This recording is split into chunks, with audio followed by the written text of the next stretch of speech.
Hi friends and welcome to Victor's Reality. Today I have the Dell S2721DGF monitor showcasing 120Hz gaming on the Xbox Series X and PlayStation 5. As you know, this monitor cannot accept a 4K signal, so it's easy just to keep it at 1440p at 120Hz with VRR on the Xbox Series X. And right away you can see how beautiful the image looks. There is no trailing, no smearing. This IPS panel from LG Nano technology is amazingly fast and colorful.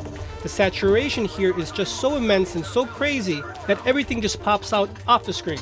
Now you can always dial down the settings if you choose to, but here for the video I enjoy my games by trying to make it look as much popish as possible. You can easily see how fast and beautiful the image looks. But here confirming that 120Hz does work on the Dell S2721DGF.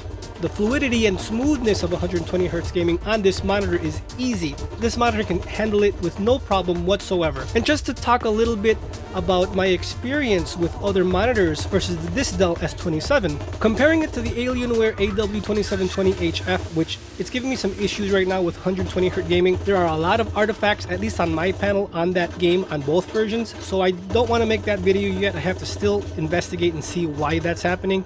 But the thing is, at 27 inches with this monitor, it is the clearest of all the monitors I have. That makes sense, right? It's smaller, there's more information in a smaller package compared to a 32, which expands everything. While the G7 does have a lot of contrast and the S32 gets the job done in the sense that it's overall budget friendly and it has an awesome image, this is more on the premium side at 27 inches. The colors here just pop. It has more color coverage than both monitors than the G7, as the S27 has a 98% of the DCI-P3 color coverage versus the 95% of the G7 versus the 90% of the S32. So an S32 to the S27 in color coverage is a big jump from 90 to 98, and you can easily see it when you have them side by side, which I will be showing in a future versus video. Now when you compare this to the G7 at a 98 versus a 95, it's a little bit harder to tell, and also the G7 with its contrast that does beat the S27,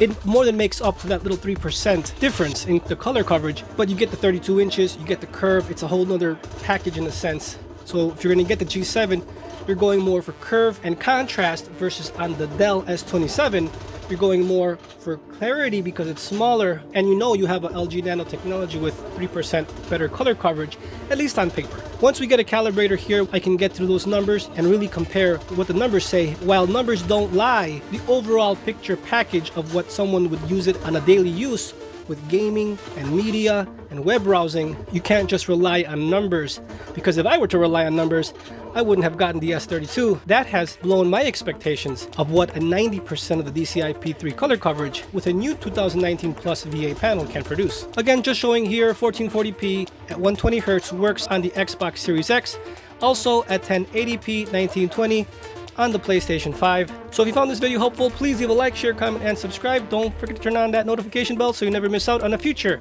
Dell S2721DGF video. I'll see you guys next time.